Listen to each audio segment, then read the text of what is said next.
말씀의 제목이 뿌리 내려야 할 이유입니다. 한 주간 이 말씀을 항상 묵상하시고 내가 무엇에 뿌리 내리고 있는가 발견하게 되기를 바랍니다. 여러분, 한국 사람들은 굉장히 밥에 대해서 많이 아주 중요하게 생각하죠. 그래서 다른 거는 뭐 별로 안 서러운데 제일 서러운 게 음식 가지고 차별하면 제일 서럽잖아요. 그죠? 만났을 때도 밥은 먹었냐 이러면서 만나고요. 뭐 정말 마음에 안 드는 사람 만나면 밥맛 없어 이러잖아요. 그죠? 그리고 우리 다 알잖아요. 개도 밥 먹을 때는 안 건드린다. 밥이 굉장히 중요해요. 말하자면 이게 뿌리라는 거예요. 우리는 이 뿌리 내린 게 있어요. 그러면 내 속에 무엇이 뿌리 내렸느냐가 이게 굉장히 중요한데 내 인생을 좌우하게 됩니다. 여러분, 내가 뿌리 내린 대로 모든 게 움직여요. 하다못해 물건을 하나 사더라도요. 어떤 사람은 아무것도 따지지 않고 가장 싼 거, 무조건 저렴한 걸 사는 사람이 있습니다. 또는 물건을 살 때 무조건 금액에 상관없이 오래 쓸 수 있는 걸 사는 사람이 있어요. 이게 그 사람 안에 무엇이 뿌리 내렸냐에 따라서 다르거든요. 그리고 우리가 사람들을 만나보면요, 그 사람에 대해서 알려면 그 사람의 친구들을 봐라 이런 말이 있거든요. 저는 참 그런 경우 많이 봤어요. 그냥 보면 참 세련되고 도시적인 사람같이 보이는데 이상하게 주로 친하게 지내는 사람 보면 참 시골스러운 사람, 푸근한 사람하고 잘 친하게 지내는 사람이 있어요. 그거는 지금 당장은 그 사람이 이 세상에 살아남으려고 세련되게 도시적으로 있을지 몰라도 사실은 뿌리 내린 게 그런 푸근하고 편안한 게 있어서 그런 거예요. 그래서 사람을 만나고 무엇을 선택하고 모든 것에 있어서 사실은 그 뿌리에 따라서 움직이는 겁니다. 이 뿌리가 언제 드러나냐? 보통은 처음 드러나는 게 사춘기 무렵에 드러나요. 그래서 여러분, 애들 어렸을 때 부모가 애들 앞에서 맨날 싸우고 예배 드리고 와서 교회 가서 집에 가서는 교회 욕하고 누구 흉보고 조심해야 돼요. 어릴 때는 표가 안 나거든요. 사춘기 때 그게 드러나요. 어릴 때 차곡차곡 뿌리 내려서 이제 드러나는 거예요. 또 언제 드러나냐? 내가 연약할 때 드러나요. 보면 우리가 뭐 이렇게 수면 내시경, 저는 수면 내시경 참 잘 안 합니다. 왜냐하면 우리가 이렇게 마취돼서 이게 수면돼 있을 때는 내가 나를 이렇게 제어가 안 되잖아요. 뭐가 나올지 모르겠어. 저도 내 속에 뭐가 뿌리 내려져 있는지 불안합니다. 그래서 보면 간호사님들 그런 얘기하는 거 들었어요. 이렇게 수면 내시경 뭐 이런 내시경 하면은 남자들이 그렇게 가방 사주겠다 그러고 뭐 그런다네요. 다 뿌리 내린 게 드러나는 거예요. 약할 때 드러나는데 그래서 나이 들면 조심해야 돼요. 우리 속에 뿌리 내린 게 어느 날 내가 젊었을 때는 딱 긴장을 하고 있으니까 안 드러나거든요. 나이 들면 드러나요. 그래서 노인들이 보면 말 함부로 하시고 막 그런 분들이 있잖아요. 자, 무엇에 뿌리 내렸냐? 더 심각한 거는 그 속에서 죽어요. 우리가 죽을 때 되면요, 아무리 젊었을 때 교회 다니면서 집사님, 권사님 잘 해도요, 어느 날 돌아가실 때 되면 뿌리가 나온다니까요.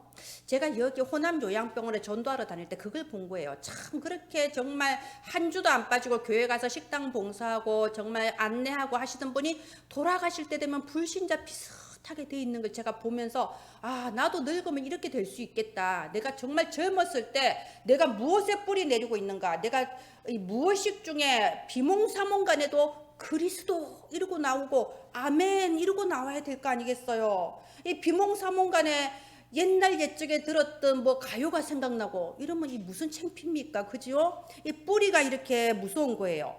다음 화면 해주세요. 그래서 여러분, 우리가 오늘 세 가지에 대해서 한번 질문을 하고 답을 찾으시기 바랍니다. 왜 성경은 그렇게도 복음만 계속 강조하고 있는가? 여러분, 이 성경을 주신 목적이 요한복음 20장 31절에 뭐라고 되어 있냐면요, 이것을 기록함은 너희가 예수 그리스도를 믿고 그 안에서 그 이름의 힘으로 생명을 누리라고 이 성경을 줬다고 되어 있습니다. 말하자면 예수 그리스도를 믿고 생명을 얻었는데 계속해서 그 안에서 그 힘을 누리면서 생명 누리며 살아야 되는데 이게 잘 안 되는 거예요.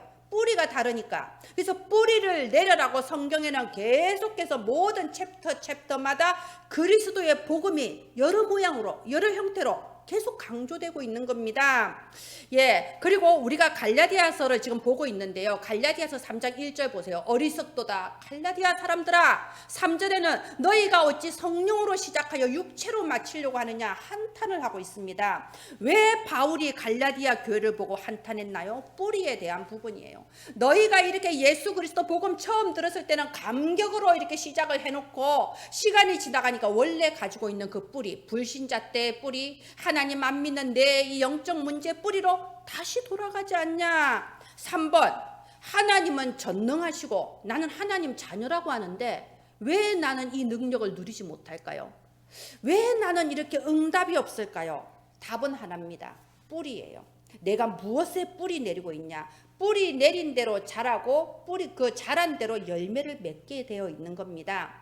우리가 조그만 열매 맺히는 그런 나무를 심었는데 큰 열매가 맺히진 않아요. 무엇에 뿌리 내렸냐가 굉장히 중요합니다. 여러분 중에서도 혹시 나는 지금 좀 어렵다, 난 문제가 있다, 또는 미래가 불안하다 이런 분 있을 거예요. 여러분 지금 뿌리 내리고 있는 중이에요. 어떠한 꽃이 뿌리 내리지 않고 꽃이 피겠습니까? 그리고 꽃이 한번 피기 위해서는 1000번의 바람이 불어야 된다 그러잖아요.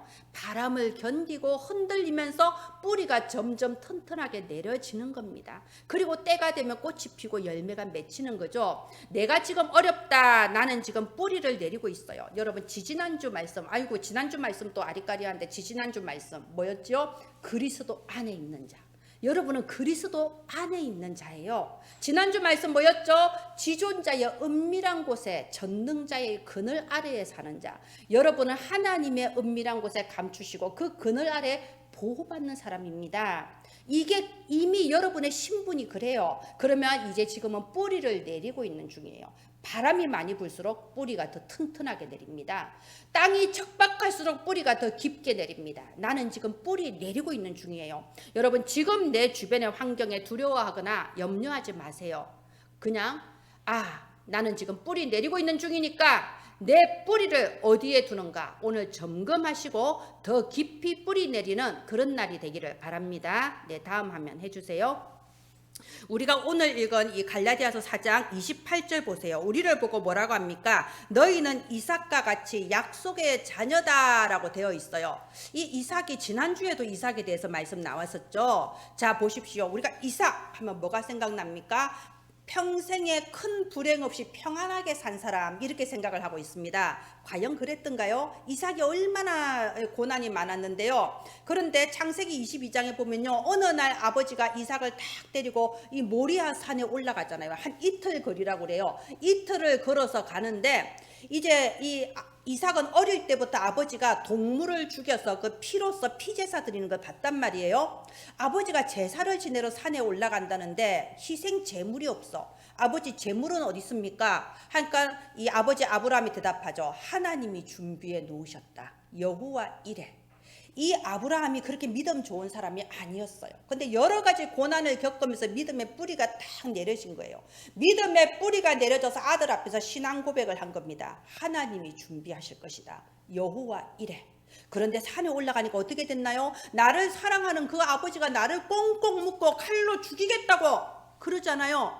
그럴 때 하나님께서 수양을 보내주셨어요. 그 수양이 뿌리 이렇게 등굴에 걸려서 꼼짝 못하고 걸려 있어요. 그래서 하나님께서 이삭 대신에 희생 제물을 보내주신 거예요. 그래서 그 수양을 이제 피제사를 드리잖아요. 자 보십시오. 이삭 입장에서 생각해 보세요. 평생의 상처고 평생의 트라우마가 될 수도 있는 문제예요. 우리는 거기에 많이 넘어져요. 나는 어릴 때 부모를 잘못 만나서, 나는 어디서 상처를 받아서. 아닙니다. 상처받을 수도 있지요. 그러나 이삭은 그 엄청난 사건을 겪으면서 오히려 복음의 뿌리를 내린 거예요. 그 수양이 나 대신에 죽는 걸 보면서 그래, 내가 죽을 수밖에 없는데, 내가 지옥 갈 수밖에 없는데 예수 그리스도께서 이 수양처럼 피를 흘려서 이 문제 끝내주시는 거구나. 내가 지금 아무리 어려워도 나는 십자가를 보면 새 힘이 날 수 있어야 돼요. 그리스도가 끝내셨다. 예수는 그리스도, 나는 이 안에서 새로운 피조물이다. 다시 한번 시작할 수 있는 거. 그게 바로 복음이에요. 자, 이 이삭은요, 이 그리스도 복음 안에 뿌리를 내렸을 때 운명이 바뀐 겁니다. 저는요 이 말을 하고 싶어요. 이삭은요 사실은 뭐 이 뒤에 100배의 응답을 받았고 샘의 근원을 발견했고 막 이런 응답이 나오잖아요. 그럼 우리가 착각해요. 아, 고난을 잘 이기면 나중에 큰 응답이 올 거야. 예, 그런 수준에서만 생각을 하면 안 됩니다. 요새 젊은 사람들 얼마 전에 이런 말 유행했잖아요. 멋이 중한 뒤. 무엇이 중요한디? 100배의 응답이 중요합니까? 샘의 근원 발견하는 게 중요합니까? 그게 아니에요. 운명이 바뀌어야 돼요. 예수님 말씀하셨잖아요. 너희가 맨날 무엇을 먹을까, 무엇을 마실까, 무엇을 입을까 그것만 염려하냐? 너희가 먹는 음식보다 네 목숨이 더 중요하다. 영적으로 먼저 살아나야 돼요. 생명을 얻어야 됩니다. 여러분 교회를 왜 다닙니까? 뭔가 하나님께 잘 보이면 하나님이 나한테 복 주실 거라고 믿고 다닙니까? 하나님은 자기 백성에게 복 주시는 거 맞아요. 문제 해결해 주십니다. 그런데 그게 목적은 아니에요. 무엇이 중요한디? 100배의 응답, 샘의 근원이 중요한 게 아니고요. 내 운명이 달라지는 거예요. 여러분 예수 그리스도를 여러분이 믿는다는 것은 여러분의 가문을 내리 타고 내려오는 그 저주가 끝난다는 거고 여러분의 운명이 완전히 재창조되었다는 겁니다. 달라진 거예요. 분명히 하나님께서 그 증거를 여러분한테 주셨고 앞으로도 주실 것입니다. 자, 그래서 이삭은요 이 평생의 평안을 누린 사람의 대명사가 돼버린 거예요. 또 보세요. 모세가 어느 날 이스라엘 백성에게 와서 유월절 피를 얘기했습니다. 양을 잡아서 그 피를 문설주에 발라라 라고 말했어요. 자, 그러면요 이때 당시에 그 시점에 이스라엘 백성이 어떤 상태였어요? 400년이나 노예살이를 하고 있었어요. 하나님 믿는 하나님의 백성이에요. 노예살이 하면서도 하나님 믿었다니까요. 우리는 하나님의 백성이다 다 알았어요. 그런데 그게 바로 종교생활이라는 겁니다. 나는 기독교인이야. 나는 교회 다니는 사람이야. 그런데 실제 삶에 있어서는 여전히 노예나 포로가 되어 있지는 않습니까? 당시 이스라엘 백성이 하나님을 믿었지만 이 예수 그리스도 피 언약을 놓쳤기 때문에 노예가 되어버렸어요. 얼마나 많은 그리스도인들이 세상에서 불신자의 노예가 되고 세상 문화의 노예가 되고 내가 원하지 않는 삶, 한 번도 이렇게 살고 싶지 않은데 왜 내가 이렇게 살고 있지? 이런 포로되고 노예된 삶을 살고 있지는 않습니까? 바로 그때에 모세가 와서 뭘 말했냐? 양의 피를 발라라. 여러분 이스라엘 민족이 당시에 180만 명에서 200만 명 정도였어요. 그 사람들이 다 피 발랐을까요? 아니죠. 그 말이 믿어지지 않은 사람은 안 발랐을 수도 있어요. 아이, 그게 무엇이 중은디? 나는 어차피 하나님 믿는 사람인데 이럴 수도 있습니다. 그런데 모세의 말을 듣고 그래 우리가 그동안 하나님 믿는다고 하면서도 피를 잊어버렸구나. 우리를 대신하여 십자가에 죽어주실 그리스도의 피, 하나님이 주신 피 언약을 잊어버렸구나. 그래서 그 양을 잡아서 그 피를 문설주에 발랐을 때는요 이들이 그리스도 피 언약의 뿌리를 내리는 시간이에요. 뿌리가 달라지지 않고서는 그런 행동이 나올 수가 없다는 겁니다. 자, 예수 그리스도 이 안에 뿌리를 내렸을 때 어떤 역사가 일어났나요? 진짜 운명이 재창조됐어요. 노예로 태어나서 노예로 살다가 노예로 죽을 수밖에 없는 운명이었는데 출애굽 자유인이 됐습니다.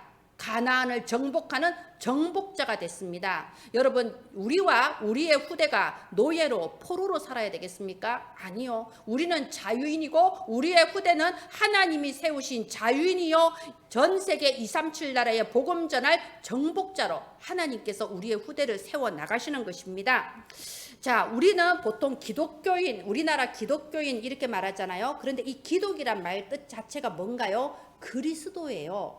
그리스도를 한자로 쓰려고 하다 보니 기독이라고 써진 거예요. 그게 지금까지 내려와서 기독교인, 기독교 이러죠. 사실은 정확하게 말하면 그리스도교이고 그리스도인들입니다. 그런데 보세요. 우리가 그리스도교를 믿고 그리스도인인데 실제로 내가 무엇을 믿는가에 대해서 잘 모르는 성도들이 너무 많아요. 옛날 할머니들 보세요. 뭐 믿으세요? 나 교회 믿어. 뭐 이렇게 말하잖아요. 여러분 우리는 예수가 그리스도이심을 믿는 사람들이에요. 그런데 그리스도에 대해서 희미해지고 교회를 다니면 이제 착하게 살아야지. 그래 네 정신 차리고 똑바로 좀 살아라. 이제 교회 다니면은 이런 차원이 아니라니까요. 그리스도를 믿을 때 이 그리스도의 피가 내 인생의 역사에서 내가 완전히 새로운 피조물로 거듭나는 거, 그게 구원이라는 겁니다. 혹시 우리가 교회 다니는 노예, 교회 다니는 포로가 아니라 정말 그리스도 이 피 언약에 뿌리 내려지기를 바랍니다. 그때 여러분 가문을 타고 내려오는 저주가 완전히 끝나고 여러분이 마음에 생각하지도 못했고 상상하지도 못했던 그 응답을 여러분의 인생에 그리고 여러분의 후대의 인생에 이루어 나가실 것입니다. 자, 보세요. 이 베드로 보세요. 베드로는 어디에 뿌리를 내렸냐? 베드로는요, 원래 고기 잡던 어부예요. 그러니까는 예수님을 3년 동안 따라다니면서 수제자 되지 않았습니까? 수제자가 됐는데도 그 마음과 생각에는 여전히 나는 어부야. 이 뿌리가 변하지 않았어요. 그러니까 예수님 십자가 못 박힐 때 그냥 예수님 3번이나 부인하고 갈릴리 바닷가로 다시 도망갔잖아요. 고기 잡으러 간 거예요. 자기 뿌리대로 움직여요. 아까 말씀드렸죠, 서론에. 내가 연약해질 때는 내가 원래 가진 그 뿌리가 드러나게 된다고. 그런데 예수님이 찾아오셨어요. 부활의 주님을 만났어요. 사실은 베드로는요, 3년 동안 예수님 따라다닐 때는 변하지 않았습니다. 부활의 주님을 만났을 때 그 운명이 재창조된 거예요. 예수님은 처음 만날 때 말씀하셨잖아요. 딱 첫 만남 때 이미 약속하셨어요. 내가 너를 사람 낚는 어부가 되게 하리라. 운명이 달라졌다고 약속하셨어요. 그런데 베드로의 마음과 생각엔 달라지지 않았던 거예요. 나는 여전히 고기 낚는 어부였어. 근데 부활하신 예수님을 진짜 만났을 때 복음에 딱 뿌리가 내려지고, 그래, 나는 참으로 사람을 낚는 어부로구나. 베드로의 남은 일생이 어떻게 됐나요? 그때 당시에 유럽과 이스라엘에 있던 모든 교회의 수장이었습니다.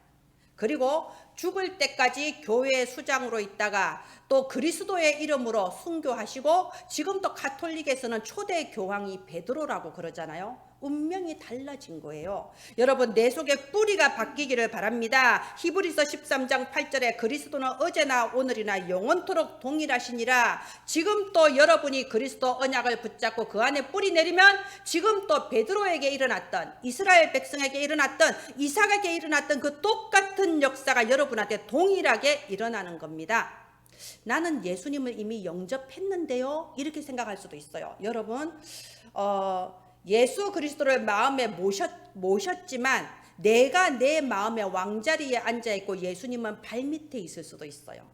또 예수님이 진짜 내 마음의 왕자리에서 내 인생의 주인이시요, 내 시간의 주인이시요, 내 물질의 주인이시요, 내 인생의 왕자리에 앉아있을 수도 있어요. 여러분, 이 시간에 다른 데 가지 않고 예배드리러 왔잖아요. 이게 내 시간의 주인이요, 내 삶의 주인으로 예수님을 왕자리에 딱 모신 거예요. 이게 뿌리 내리고 있는 거예요. 여러분, 요한복음 1장 12절에 영접하는 자, 그 이름을 믿는 자는 하나님 자녀가 되는 권세를 주심이라 할 때, 그 영접이라는 글자는 헬라어로 람바노예요. 람바노는 또 어떤 의미가 있냐? 굳게 붙잡는다는 뜻이에요. 여러분, 굳게 붙잡으세요. 아이고, 결혼식 참석하듯이 주례 말씀 듣듯이 그렇게 듣지 말란 말입니다. 굳게 붙잡으세요. 그리스도 언약 붙잡는 시간에 내 운명이 완전히 달라지고 내 후대와 가문의 운명이 달라진다. 붙잡으시기 바랍니다. 어찌하여 성령으로 시작하여 육체로 마치겠느냐? 바울의 한탄을 마음에 새기기를 바랍니다. 예, 다음 화면 해주세요. 우리가 29절에 보면요, 우리를 보고 뭐라고 했습니까? 육체를 따라 난 자가 아니고 성령을 따라 난 자라고 했습니다. 저와 여러분은 성령을 따라 난 자예요. 이 성령을 따라 난 자, 이 말씀이 또 어디에 있냐면요, 요한복음 1장 13절에 너희는 혈통으로나 육정으로나 사람의 뜻으로 나지 아니하고 하나님의 뜻으로 낳느니라, 이렇게 돼 있어요. 여러분, 다 여러분 가문이 있잖아요. 어머니가 있고 아버지가 있고 형제들이 있죠. 예, 중요한 겁니다. 그런데 성경에 나와 있어요. 혈통으로나 육정으로나 사람의 뜻 이전에 하나님의 뜻으로 낳다. 저는 아이들한테 복음 전하면 이렇게 묻습니다. 자, 지금 네가 몇 살이니? 10살이야? 그럼 너는 엄마 아빠의 아들이 된 지가 몇 년 됐니? 10년 됐구나. 그러면 너의 영혼은 언제 하나님의 자녀가 되었을 것 같아? 이렇게 물어요. 그럼 아이들은 자기가 지금 방금 예수님 영접했잖아요. 5분 전에 이렇게 대답해요. 아니야. 하나님은 너를 영세전에 이미 택하셨어. 너는 하나님이 태양을 만들고 달을 만들기 전에 이미 너 영혼을 선택하셨어. 너는 영원 전부터 하나님 자녀고 영원히 하나님 자녀야. 그럼 엄마 아빠 물론 중요해. 너 10년 됐잖아. 근데 하나님 자녀 된 지는 1000년, 만년, 1억 년 전이라니까. 영원히 하나님 자녀야. 그럼 어떤 게 더 중요해? 제가 이렇게 물어봅니다. 우리는 하나님의 자녀예요. 우리의 영과 육은 달라요. 육은 우리에게 부모, 형제, 가족이 있지만 우리의 영은 하나님의 백성입니다.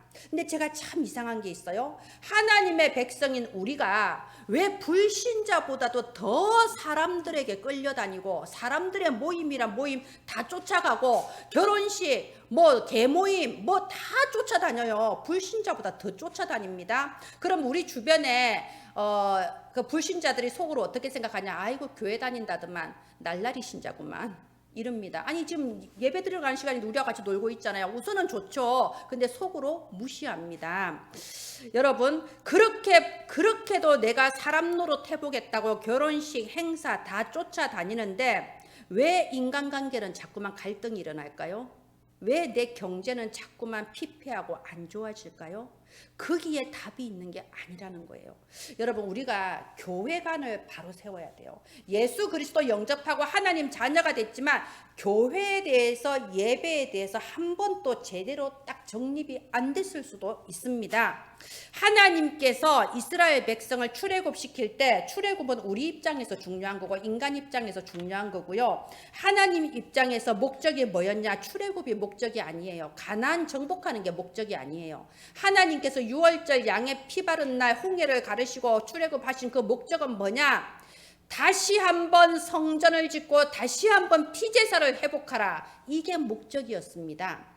하나님께서 우리 인간을 창조하시고 구원하신 목적은요, 예수 그리스도 그 피 언약 붙잡고 예배를 드리라는 목적입니다. 이스라엘 백성이 그 광야를 어떻게 행진했나요? 이 중간에 딱 이렇게 성막이 있어요. 성막을 그때 처음 지었잖아요. 모세의 지시를 따라 딱 성막을 짓고 그 성막 안에 언약궤를 넣었습니다. 그 언약이 예수 그리스도 그 언약을 말하는 거예요. 그리고 그 성막 딱을 중심에 있고 이스라엘 12지파가 동서남북의 세 지파씩 딱 나누어서 이렇게 둘러싼 거예요. 말하자면 북쪽의 세 지파, 동쪽의 세 지파, 서쪽의 세 지파, 뭐 남쪽의 세 지파, 그렇게 200만 명 정도의 이스라엘 백성이 딱 방향을 딱 잡아서 정확하게 질서 있게 성막을 딱 중심에 두고 함께 행진한 거예요. 그래서 성막 위에 구름이 있었거든요. 그 아침에 딱 보고 이제 구름이 있으니까 멀리서도 보이잖아요. 구름이 위로 떠오르면 아 출발하라는 신호구나. 200만 명이 함께 딱 출발하는 거예요. 그리고 구름이 밑으로 딱 가라앉으면 아이고 멈추라는 뜻이구나. 하나님 멈추게 하시네. 200만 명이 다 멈추었던 거예요. 만약에 구름이 3일 4일을 안 떠오른다. 3일 4일을 그 자리에서 그냥 머무르는 거예요. 뭐죠? 이스라엘 전 백성이 성막 중심으로 움직였다는 겁니다. 여러분 이 성막이 바로 교회를 말하는 거 아닙니까? 이스라엘 12지파가 성막 중심으로 움직였을 때에 그 걸음에 여리고성이 무너지고 요단이 갈라지는 기적이 일어났고 영원하고 완전한 승리의 역사가 일어나지 않았습니까? 여러분 교회에 대해서 바른 그 기준을 가지고 있어야 됩니다. 이스라엘 역사상 가장 위대한 왕이 다윗이에요. 왜 이 다윗이 가장 위대한 왕입니까? 다윗은 어릴 때의 언약궤와 성전에 대해서 딱 마음의 뿌리를 내렸어요. 그래서 왕이 되어서 가장 먼저 한 게 자기 왕궁을 짓는 게 아니고 성전을 건축할 준비를 먼저 시작했습니다. 그럴 때 하나님께서 이 다윗을 이스라엘의 가장 위대한 왕으로 세웠어요. 여러분 교회라 하면요 누구를 뭐 잘한다 못한다 판단하는 데가 교회가 아닙니다. 여러분이 교회에 다니면서 교회관을 제대로 못 가지면요 하나님은 눈에 안 보이고 사람만 보이잖아요. 그럼 누구는 어떻고 누구는 예배를 드리네 안 드리네, 누구는 11조를 하네 안 하네 자꾸 판단이 돼요. 교회 오면서 뭐 저런 옷을 입고 와? 뭐 슬리퍼를 신고 와? 자꾸 판단이 된다니까요. 여러분 교회는 누구를 판단하는 곳이 아니에요. 또 교회는 잘한다 못한다 능력이 있어서 뭐를 할 수 있고 없고 그런 거 평가하는 곳도 아닙니다. 제가 목사라는 걸 알면요 대부분 이제 교회 다니는 사람 천마디가 그래요. 아이고 제가 열심히 해야 되는데 열심히 못해서. 제가 열심히 하는가 못하는가 평가하는 사람이 아니잖아요. 여러분 교회라 하면요 무엇을 하냐 안 하냐가 아니고 내가 어디에 뿌리를 내리고 있느냐가 중요해요. 그래서 이스라엘 백성이 성막 중심 됐을 때, 다윗이 성전 중심 됐을 때 하나님의 능력과 축복이 거기에 임한 겁니다. 루디아나 브리스가 부부 보세요. 그 얼마나 힘들었겠어요. 혼자 사는 여자가 사업하는 루디아. 브리스가 부부, 고린도에서 모든 재산 잃어버리고 로마에서 모든 재산 잃어버리고 추방된 브리스가 부부, 굉장히 힘들 때 이 사도 바울을 만나서 이 루디아와 브리스가 부부가 처음으로 한 행동이 뭔가요? 내 집을 교회로 내놔버렸어요. 교회 중심이 되어버렸다는 겁니다. 여러분, 우리가 하나님께 기도할 때 이거 달라 저거 달라 하지 말고요, 교회를 마음에 담으세요. 하나님, 정말 이 교회가 사람을 살리는 교회, 사람을 치유하는 교회, 그리고 후대를 기르는 교회가 되게 하소서. 교회를 마음에 담으세요. 하나님께서 여러분에게 빛의 경제를 주실 겁니다. 자, 예수 그리스도 복음의 뿌리 내리면 운명이 바뀐다고 했습니다. 그러면 그걸로 끝난가요? 우린 그 뒤에도 삶이 계속되잖아요. 그 이후에 여러분, 삶에 바른 뿌리를 내리세요. 교회의 뿌리 내리고 예배의 뿌리 내리십시오. 그러면 여러분에게 병들어 있는 육신과 병들어 있는 경제와 모든 삶을 하나님께서 회복시켜 주실 것입니다. 예, 다음 화면 해주세요. 자, 우리가 여기 30절 31절에 보면요, 자유 있는 여자라고 나와 있습니다. 여러분은 종의 자녀가 아니고요, 자유 있는 여자의 자녀예요. 지금 이 말이 왜 나왔을까요? 아브라함에게는 아내가 2명 있었잖아요.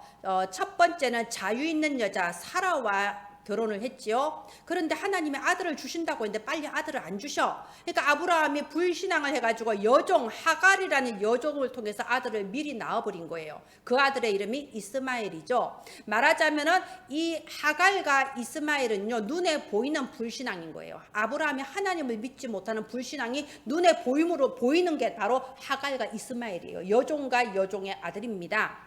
그런데 상속권이 누구한테 있겠어요? 이스마엘에게 있지 않아요. 자유 있는 여자의 아들 이삭에게 상속권이 있다는 겁니다. 지금 그 말하고 있는 거예요. 저와 여러분과 여러분의 후대는 종의 자녀가 아니에요. 자유 있는 여자의 자녀, 상속권이 있다 이 말입니다. 이 상속권이 뭔가요? 유업을 얻을 자라고 지금 여기 나와 있잖아요. 하나님의 상속자로 하나님 나라의 모든 축복을 받을 그런 유업을 얻을 자로 하나님은 우리에게 자격을 주신 거예요.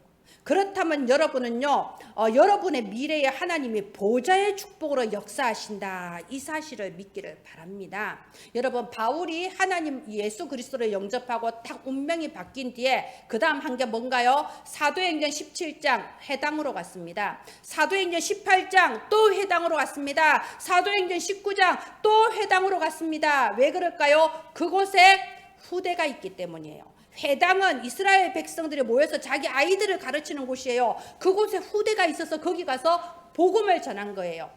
어제 저희 교회 서밋 교실 마지막 이번 학기 종강을 했습니다.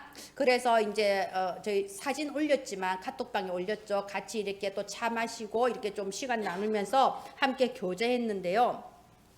왜 그런 서밋 교실을 하겠습니까? 토요일에 다 쉬지 왜 했겠어요?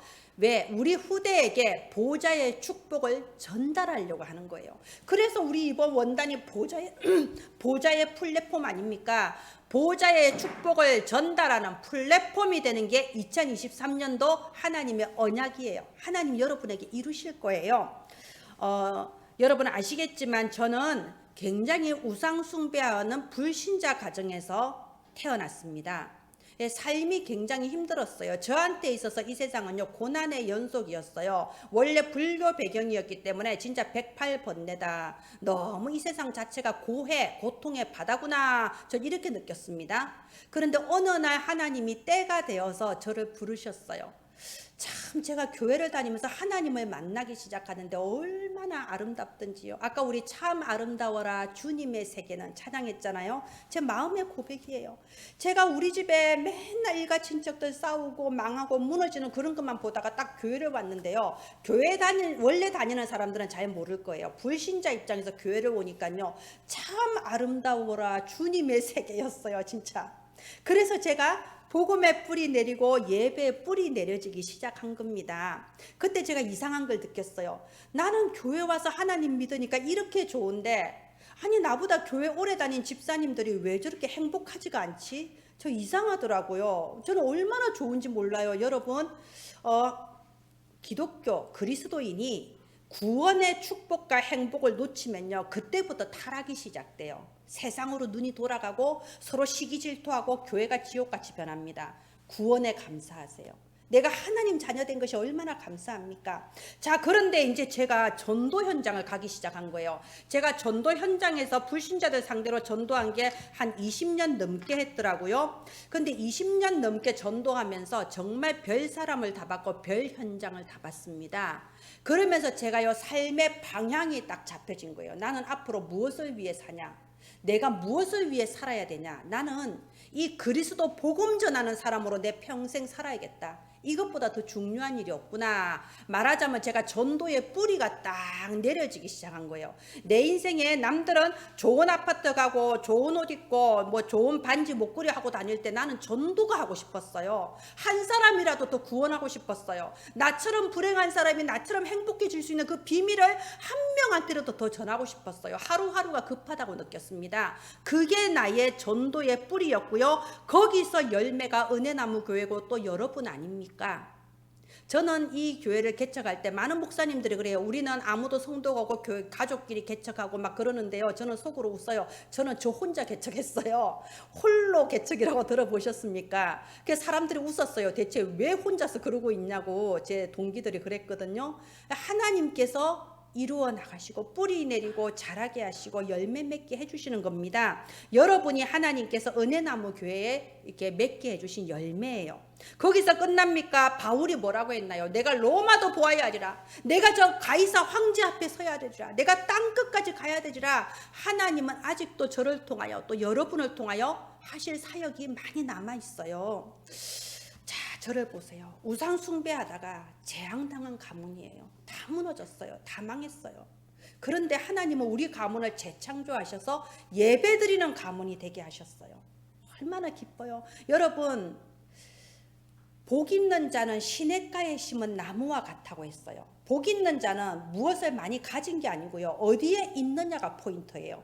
내가 시냇가에 심은 나무처럼 교회 안에, 예배 안에, 복음 안에, 전도 선교 안에 있다는 게 복이다 이거예요. 우리 가문이 선교하는 가문이 돼버린 거예요. 하나님이 완전히 놀라운 일을 이루셨습니다. 예, 다음 화면 해주세요. 말씀의 결론 맺겠습니다. 교회를 다녀도 복음이 아닌 다른 엉뚱한 곳에 뿌리를 내리면요, 갈수록 그 삶이 힘들어져요. 이스라엘 백성이 400년 노예살이한 것처럼 갈수록 교회 다니는 노예 백성 돼버립니다. 마태복음 6장 33절에 말씀하셨어요. 너희는 먼저 그의 나라와 그의 의를 구하라. 그리하면 모든 것을 너희에게 더하시리라. 지금 내가 힘들다면 나는 지금 뿌리 내리고 있는 거예요. 여러분, 흔들릴수록 괜찮아요. 힘들고 어려울수록 오히려 감사해요. 왜? 더 깊이, 더 많이 뿌리 내리고 있는 시간표입니다. 그리스도의 뿌리를 내린 사람은 운명이 바뀝니다. 제가 진홍호 성도님한테 물었었죠. 어떤 사람이 지옥에 가냐고. 예, 거기 답을 가지세요. 죄를 많이 짓고 악하게 산 사람이 지옥 가는 거 아닙니다. 그리스도를 만나지 못했을 때 사단의 종으로 살다가 사단이 있는 지옥에 끌려가는 거예요. 어떤 사람이 천국 갑니까? 착하게 산 사람이 천국 갑니까? 이 세상에 죄 없는 사람이 어디 있는데요? 그리스도 만나서 죄에 사함 받은 사람이 천국 가는 거예요. 그리스도의 뿌리 내리면 운명이 바뀝니다. 여러분이 바른 교회관을 세우고 예배에 뿌리 내리면 어떤 상황도 이길 수 있는 힘이 생깁니다. 여러분의 삶이 전부 회복되기 시작합니다. 전도에 뿌리 내리면은 여러분의 미래에 하나님의 능력이 시작됩니다. 하나님의 역사가 일어납니다. 전도에 뿌리 내린다 이 말이요. 뭐 다니며 전도하라 그 말도 있지만요. 그게 아니고 이유를 정하는 거예요. 왜 내가 돈 벌어야 되냐? 전도를 위해서. 왜 내가 공부해야 되냐? 내가 전도해야 되니까. 왜 내가 성공해야 되냐? 내가 저 믿지 않는 사람한테 전도해야 되니까. 이유를 바로 정하면 돼요. 그러면 그 사람의 모든 미래는 하나님이 문을 여시고 역사해 주시는 겁니다. 예, 기도하겠습니다. 하나님 아버지 은혜를 감사합니다. 우리가 이삭과 같이 약속의 자녀라 하셨고 우리가 사람의 뜻이 아니라 하나님을 따라 성령을 따라 난 자라고 하셨고, 우리가 여종의 자녀가 아니라 자유 있는 여자의 자녀, 유업을 이을 자라고 하셨습니다. 우리가 오직 그리스도 안에 뿌리를 내리게 하소서. 교회와 예배에 뿌리 내리게 하소서. 우리의 삶이 바뀌게 하여 주시옵소서. 우리의 미래에 하나님이 전능하신 능력으로 역사하셔서 죽어가는 자, 방황하는 자, 고통받는 자를 살리는 전도자의 인생을 살게 하여 주시옵소서. 우리와 우리의 후대에 두고두고 하나님이 증거 주시며 복음의 명문가, 축복의 명문가로 응답하심을 믿습니다. 살아계신 주 예수님 이름으로 기도합니다. 아멘. 네, 감사합니다. 이 시간